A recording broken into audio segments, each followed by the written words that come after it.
Welcome back to Washington Watch. I'm Tony Perkins, your host. So good to have you with us. The website, tonyperkins.com. All right, gender dysphoria is on the rise across the country, and we've talked about that, how social media is playing a part in that.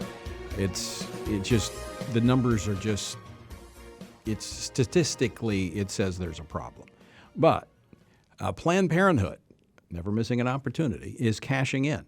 The infamous abortion provider found its niche in medical and chemical abortion. But like any business, they're trying to take the opportunity here to expand. And gender dysphoria is now being marketed as transgenderism, and anyone battling in their mind is just encouraged to give in and take the leap. And Planned Parenthood is there to help, making sure that they provide these drugs to these young people, because they're making money off of this. And joining me now to talk about this is Abigail Shrier, author of Irreversible Damage, the Transgender Craze, Seducing Our Daughters. Abigail, welcome back to the program. Thank you. Thank you so much for having me on. So what is Planned Parenthood doing? So, the truth is I really wish they were helping. What they're providing is teen girls, the age depends on states. In some states like Oregon, you can go in at 15 to a Planned Parenthood clinic. And without parental permission, without so much as a therapist note, you could walk in, you get a course of testosterone that day, and very often having never seen a doctor. I mean, just go in and say, hey, I'm transgender, I need treatment, and they just give it to them? Well, there's typically a 1-hour intake interview, but, I talked to one whistleblower I've talked to many adolescents who've, received testosterone from Planned Parenthood.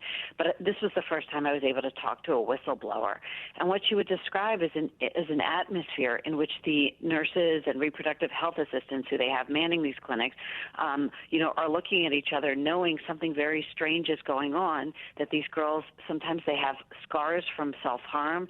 Some of these cuts are fresh. They know these girls are very vulnerable, very troubled, and yet they're, coming in with their girlfriends as a group and walking out that day with testosterone. So what do you think is driving this? Well, the drugs are extremely pricey. And, of course, if you start, unlike abortion, as the, whistleblower I talked to pointed out, you become a lifetime patient when you start on them. So it's a lot of repeat visits to Planned Parenthood to check on your blood work and do follow-ups. That's not what abortion is. Abortion is typically a one-time visit. And so there's no question this is a very lucrative enterprise in a time when, frankly, abortion rates are very down in America. They're lower than they've been at any time since 1973 when Roe v. Wade was decided. So Planned Parenthood adjusting their business model so they can continue to rake in profits. I would imagine. I mean, it's certainly been successful for them. In just 5 years, they've gone from 26 clinics that provide testosterone to 210 clinics providing this service. Well, that gets to the underlying issue that you've talked about before as what is fueling this transgender movement across the country. Well, we know there's peer influence. I mean, one of the reasons that, I chose to write up this interview I did with this whistleblower is because she told me something I had not heard before, and I actually didn't realize when I wrote my book, which was that there were literally groups of girls coming in to Planned Parenthood clinics with their friends, giggling in the waiting room. That's not what traditional gender dysphoria looks like. It's a real ailment. It's excruciating based on the people I've talked to.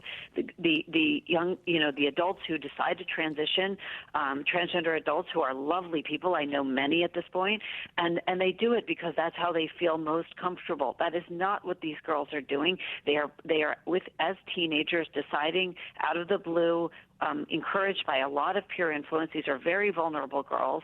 And because of social media influence and peer influence, they've decided that their problem is gender, and this is a quick and easy solution. Well, I want to transition to the policy aspect of this because I think clearly you've documented, and I've read your stuff on how the social media is fueling this, but policies could as well. I've got a clip here. Earlier this week, the White House press secretary was asked about one of the executive orders regarding transgenderism. Let's play this clip. I would just say that the president's belief is that trans rights are human rights, and that's why he signed that executive order. And in terms of the determinations by universities and colleges, I would certainly defer to them. This was about the... It was awfully slippery.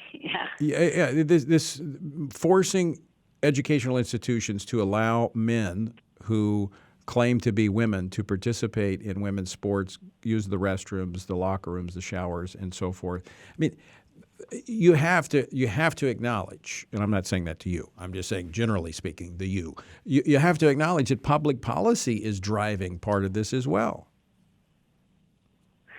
That's interesting. I think that, I think that's probably right. I tend to look at the culture rather than the policy, and I would just say, because I approach this as a journalist. I investigate the phenomenon. I don't have any public policy prescriptions, but I will say this, that, girls are looking across the culture, and they're seeing that the culture has turned their backs on them. Mm-hmm. They've seen that men are in their locker rooms. This has happened. They are seeing that boys are allowed to choose pick off the top spots and the top scholarships in their sports.